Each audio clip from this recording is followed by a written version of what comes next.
पर्वत के पीछे चंबेरा गाँव, गाँव में दो प्रेमी रहते हैं हो, गाँव में दो प्रेमी रहते हैं। उनकी बातें सुनकर जाने राम क्या होगा। नमस्कार दोस्तों, स्वागत है आपका एक बार फिर अपने YouTube चैनल मास्टरमाइंड बीपीएस में। मैं वीरेंद्र प्रताप सिंह। आज हम बात करने वाले हैं शिशुनाग वंश की। पिछले वीडियो में हमने हर्यक वंश की बात की थी और हर्यक वंश के बाद हम बात कर रहे हैं शिशुनाग वंश की। ठीक है, तो फटाफट चीजों को मेरे साथ शेयर करना शुरू कर दीजिए। हेडिंग डाल दीजिए आप शिशुनाग वंश। शिशुनाग वंश या केवल हम इसको बोलते हैं नागवंश। नागवंश, शिशुनाग वंश कहते या नागवंश कहते हैं, बात एक ही है। हम बात करते हैं कि पहले इस वंश का टाइम है, यानी ये वंश कब से कब तक चला है। शिशुनाग वंश की हम बात करते हैं 412 ईसा पूर्व से 344 ईसा पूर्व तक ये वंश चला। यानी 412 ईसा पूर्व से 344 ईसा पूर्व तक यह वंश चला। अच्छा, यदि हम बात करें जो शिशुनाग वंश था, इस वंश का जो झंडा था वो झंडे पर नाग बना हुआ होता था। तो ये भी एक पहचान है कि इस वंश का नाम नाग वंश क्यों था। ठीक है, लिखेंगे झंडे पर नाग का चिन्ह या चित्र अंकित था। अंकित या अलंकृत या कह सकते हैं छपा हुआ था। यानी जो शिशुनाग वंश था उसके झंडे पर जो था वो क्या था, नाग का चित्र या चिन्ह अंकित था। अब हम बात करते हैं कि जो शिशुनाग वंश है इसके शासकों का क्रम, यानी नाग वंश के शासकों का क्रम, यानी कौन कौन से शासक थे। सबसे पहले यदि हम बात करें तो एक शासक था जिसका नाम था शिशुनाग, जिसने इसकी स्थापना की थी, शिशुनाग। दूसरे शासक की यदि हम बात करें, इसके बाद जो शासक हुआ उसका नाम था, इसी का पुत्र था कालाशोक। और तीसरे शासक की यदि हम बात करें तो तीसरे शासक का नाम मिलता है नंदीवर्धन। और नंदीवर्धन के साथ प्लस इसके 9 भाई और थे। 9 भाई का कालक्रम। अब यदि हम बात करें तो प्रश्न आता है कि शिशुनाग जो था इसने शासन कब से कब तक किया था। तो शिशुनाग ने जो शासन किया था वो 412 ईसा पूर्व से, यानी स्टार्टिंग से, स्थापना तो इसने करी थी, इसकी भी हम बात करेंगे स्थापना कैसे करी थी, क्या करा था। 412 ईसा पूर्व से 393 ईसा पूर्व तक जो शासन किया था वो इसने किया था। यानी इसका टाइम 412 से 393 बीसी का मतलब होता है ईसा पूर्व तक इसने शासन किया था। फिर यदि हम बात करें कालाशोक की, तो कालाशोक ने 393 से 365 बीसी तक शासन किया था। बीसी का मतलब है ईसा पूर्व। 393 से 365 ईसा पूर्व तक इसने शासन किया था। और यदि हम बात करें नंदीवर्धन और प्लस उसके साथ में उसके 9 भाइयों की, तो इनका जो टाइम रहा शासन करने का, जो टाइम था वो 365 से 344 बीसी का मतलब ईसा पूर्व तक शासन रहा। महत्वपूर्ण शासकों की यदि हम बात करें तो दो ही महत्वपूर्ण, और उन दो में भी सबसे ज्यादा महत्वपूर्ण एक ही शासक पड़ता है दूसरे नंबर का, जिसका नाम है कालाशोक। प्रश्न एक तो ये बनेगा कि जो शिशुनाग वंश है या केवल नाग वंश का, इसका संस्थापक कौन है। नाग वंश का संस्थापक जो माना जाता है वो शिशुनाग को माना जाता है। किस तरह से इसने इसकी स्थापना की, इसका स्क्रीनशॉट ले लो पहले, इसके बाद हम बात करते हैं। स्थापना की बात मैंने कल बता दी थी लेकिन फिर से बता देते हैं। स्क्रीनशॉट लो इसका।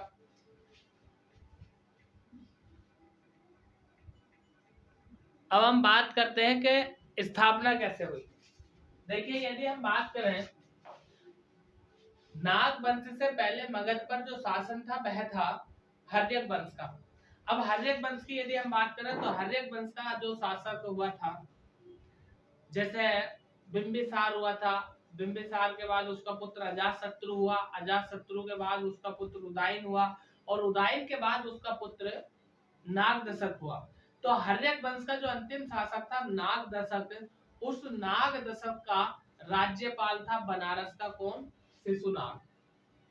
बनारस का राज्यपाल था शिशुनाग। इस शिशुनाग ने नागदशक, उदयन का पुत्र था नागदशक और हर्यक वंश का अंतिम शासक था, तो शिशुनाग ने नागदशक की हत्या कर दी और हत्या करने के बाद हर्यक वंश की समाप्ति करी और मगध की गद्दी पर खुद बैठ गया और नाग वंश की स्थापना करी। फिर यदि हम बात करें तो ये जो शिशुनाग था इसने अपनी प्रमुख रूप से दो राजधानियां बनाई थी मगध की गद्दी पर बैठते ही। एक राजधानी का नाम रखा था इसने गिरिब्रज और दूसरी राजधानी का नाम रखा था वैशाली। और इस शिशुनाग का पुत्र था कालाशोक। तो शिशुनाग के टाइम से ज्यादा महत्वपूर्ण प्रश्न उठते नहीं है क्योंकि टाइम ज्यादा लंबा नहीं है और जितने भी टाइम है उससे ज्यादा कोई इसने महान कार्य करे नहीं थे, तो उनसे यहाँ से ज्यादा से प्रश्न उठता नहीं है। तो हम बात कर रहे हैं वंश की स्थापना। वंश की स्थापना लिखेंगे हर्यक वंश। हर्यक वंश के अंतिम शासक, अंतिम शासक और अंतिम शासक का नाम था नागदशक की हत्या शिशुनाग ने की और मगध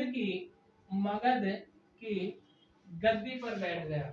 गद्दी पर बैठा तथा हर्यक वंश की समाप्ति, हर्यक वंश की समाप्ति और नाग वंश की नींव डाली। फिर यदि हम बात करें शिशुनाग की, शिशुनाग तो लिखेंगे वंश की स्थापना। वंश की स्थापना, इसने जो वंश की स्थापना की थी वो कब की थी भैया? 412 ईसा पूर्व में। ठीक है ना, स्थापना 412 ईसा पूर्व में की। 412 ईसा पूर्व में इसने स्थापना की थी और इसका जो टाइम मिलता है, इसने जो शासन किया था वो 412 ईसा पूर्व से 393 ईसा पूर्व तक इसने शासन किया था मगध की गद्दी पर। लिखेंगे शासन काल। शासन काल का मतलब यानी हम बात कर रहे हैं किसकी? टाइम की। तो 412 से 393 बीसी का मतलब है ईसा पूर्व तक शासन किया, बीसी तक शासन किया। फिर आगे बात करेंगे गद्दी पर बैठते ही दो राजधानियां बनाई। राजधानियां बनाई। एक राजधानी थी गिरिब्रज और दूसरी राजधानी थी वैशाली। एक राजधानी बनाई थी इसने गिरिब्रज और दूसरी राजधानी बनाई थी वैशाली। गिरिब्रज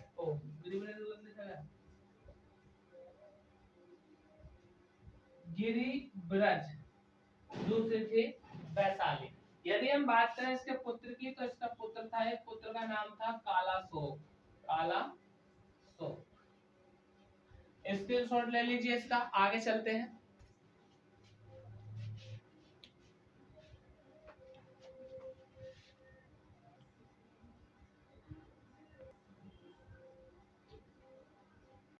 अब थोड़ी सी चर्चा कर लेते हैं हम कालाशोक के बारे में। कालाशोक की यदि हम बात करें तो सबसे पहले इसका शासन काल लिख लेते हैं, यानी इसका टाइम बोल दे हम या बोल दे शासन काल। तो इसका जो टाइम था वह टाइम था जब इसके पिता की यानी शिशुनाग के बाद गद्दी पर जो शासक बैठता है वह बैठता है कालाशोक, और कालाशोक का जो पिता होता है उसका नाम होता है शिशुनाग। अब यदि हम टाइम की बात करें तो 393 ईसा पूर्व में शिशुनाग जो है मतलब मृत्यु होती है, उसके बाद इसका पुत्र कालाशोक गद्दी पर बैठता और 393 से 365 ईसा पूर्व तक इसका शासन रहता है। यानी 393 से 365 20 ईसा पूर्व तक इसका शासन रहता। यदि हम बात करें कालाशोक के पिता के नाम की तो इसका पिता होता है शिशुनाग। शिशुनाग इसके पिता का नाम होता है। फिर हम बात करते हैं कि ये जो कालाशोक है इससे महत्वपूर्ण प्रश्न क्या उठते हैं। एक तो प्रश्न ये उठता है कि कालाशोक का एक उपनाम था या पुराणों में इसको जो है जिस नाम से पुकारा जाता था वो नाम था काकवर्ण। यानी उपनाम काकवर्ण। काकवर्ण या हम बात करें पुराणों के अनुसार इसका जो नाम था कालाशोक का वह था काकवर्ण। काक का मतलब होता कौवा, कौवा मतलब कौवा। मतलब ऐसा बताया जाता है कि कालाशोक इतना काला था कि कौवे से भी ज्यादा काला था, इसलिए इसका नाम क्या था, काकवर्ण था, या कह सकते हैं हम कालाशोक इसका नाम था। ठीक, फिर हम बात करते हैं कि जो कालाशोक का पिता था जिसका नाम था शिशुनाग। शिशुनाग ने अपने दो राजधानी बनाई थी, एक गिरिब्रज और एक बनाई थी वैशाली। लेकिन इसने अपनी राजधानी पुनः जहां हर्यक वंश में थी अपनी राजधानी किसको बनाया, पाटलिपुत्र को। लिखेंगे राजधानी पाटलिपुत्र को बनाया। राजधानी किसको बनाया था, पाटलिपुत्र को इसने अपनी राजधानी बनाया था। फिर इसके बाद दूसरा महत्वपूर्ण प्रश्न ये उठता है कि बौद्ध संगति, प्रथम बौद्ध संगति जो हुई थी वो हर्यक वंश के शासक अजातशत्रु के शासन काल में हुई थी, और द्वितीय बौद्ध संगति जो हुई थी वो इसी के शासन काल में हुई थी। ठीक है, तो लिखेंगे नोट करके अगला क्वेश्चन, द्वितीय बौद्ध संगति कालाशोक के समय या टाइम में हुई थी। और यदि हम बात करें तो प्रश्न ये बनता है कि द्वितीय बौद्ध संगति जो इसके टाइम में हुई थी वह कहां पर हुई थी, वैशाली में। स्थान का नाम है क्या, वैशाली में द्वितीय बौद्ध संगति हुई थी। पहली बौद्ध संगति 483 ईसा पूर्व में, दूसरी 383 ईसा पूर्व में इसी के शासन काल में हुई थी। फिर अगली बात यदि हम करें तो अगला प्रश्न ये बनता है कि इसने अपनी राजधानी पाटलिपुत्र को बनाया था, लेकिन बाद में फिर अंतिम रूप से पूर्ण रूप से जो राजधानी बनाया था वो पाटलिपुत्र को ही बनाया था। अब कालाशोक की यदि हम बात करें तो इसकी थोड़ी सी कहानी ये है कि कालाशोक का एक नाई था। भाई जब राजा होगा तो राजा की हजामत करने के लिए, सेविंग करने के लिए नाई स्वयं दरबार में आएगा। तो कालाशोक का एक नाई था, उस नाई का पुत्र था जिसका नाम था अग्रसेन। अब इस नाई का पुत्र जब नाई बीमार पड़ गया था या नाई नहीं होता था तो बीच बीच में उसका पुत्र आता रहता था जिसका नाम था अग्रसेन। अब एक बार से नाई की तो हो गई छुट्टी, फिर उसका पुत्र आने लग गया, कौन, अग्रसेन। अब अग्रसेन दरबार में आता था। उधर जो कालाशोक की रानी थी वो इसको देखती थी, और देखने के बाद अग्रसेन का और कालाशोक की पत्नी यानी रानी का प्रेम प्रसंग चालू हो गया। रानी इससे प्रेम करने लगी। फिर जब प्रेम करने लगी तो सब रूप से तन मन धन से ऐसे की हो गई, और इस रानी ने क्या काम करा, अग्रसेन के द्वारा कालाशोक की हत्या करवा दी। जब अग्रसेन के द्वारा कालाशोक की हत्या करवा दी तो धीरे धीरे अपने 10 पुत्रों को भी अग्रसेन के द्वारा इसने मरवा दिया। किसने, रानी ने। फाइनली डिसीजन ये निकला कि अंत में इस ही रानी की हत्या कर दी, किसने, अग्रसेन ने। और अग्रसेन ने रानी की हत्या प्लस उसके 10 पुत्रों की हत्या कर करके नाग वंश का समापन कर दिया और मगध की गद्दी पर नए वंश नंद वंश की नींव डाली। ठीक है, तो ये जो महत्वपूर्ण बातें हैं इन बातों को भी हम लिख लेते हैं। क्या लिख लेते हैं, लिखेंगे कालाशोक की रानी का अग्रसेन से प्रेम हुआ, अग्रसेन से प्रेम हुआ। ये लिखेंगे रानी ने कालाशोक को मरवा दिया, मरवा दिया तथा अपने, या ऐसे कह दो कालाशोक के, कालाशोक के, कालाशोक के 10 पुत्रों को भी मरवा दिया। बाद में अग्रसेन ने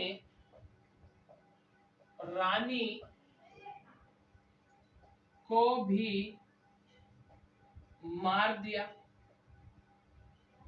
और मगध की गद्दी पर, और मगध की गद्दी पर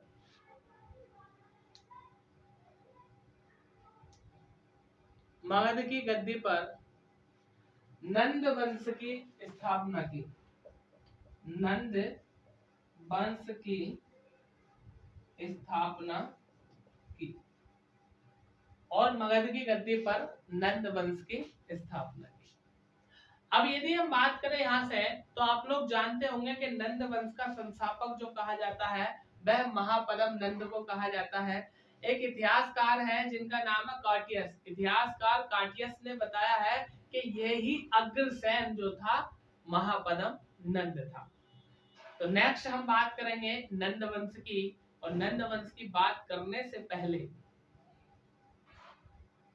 यदि अभी तक आपने हमारे चैनल को सब्सक्राइब नहीं किया है तो एक बार इसको सब्सक्राइब कर दीजिए और साथ में बेल आइकन का बटन भी दबा दीजिए, जिससे हमारी आने वाली अगली वीडियो का नोटिफिकेशन सबसे पहले आपके पास आ सके।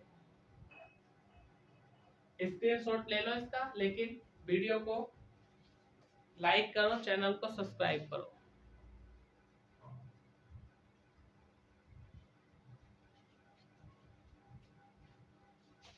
अब हम बात करेंगे किसकी, नंद वंश की।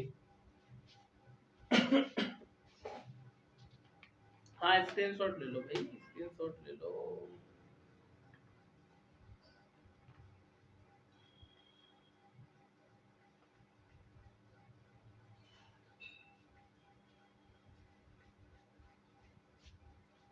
इतने ठीक, तो ठीक है भाई, आज के लिए इतना ही। नंद वंश की बात करेंगे अगले पार्ट में। ये आज शिशुनाग वंश पूरा हो गया। नंद वंश से नेक्स्ट वीडियो में, नेक्स्ट पार्ट में हम चर्चा करेंगे। ठीक है, धन्यवाद।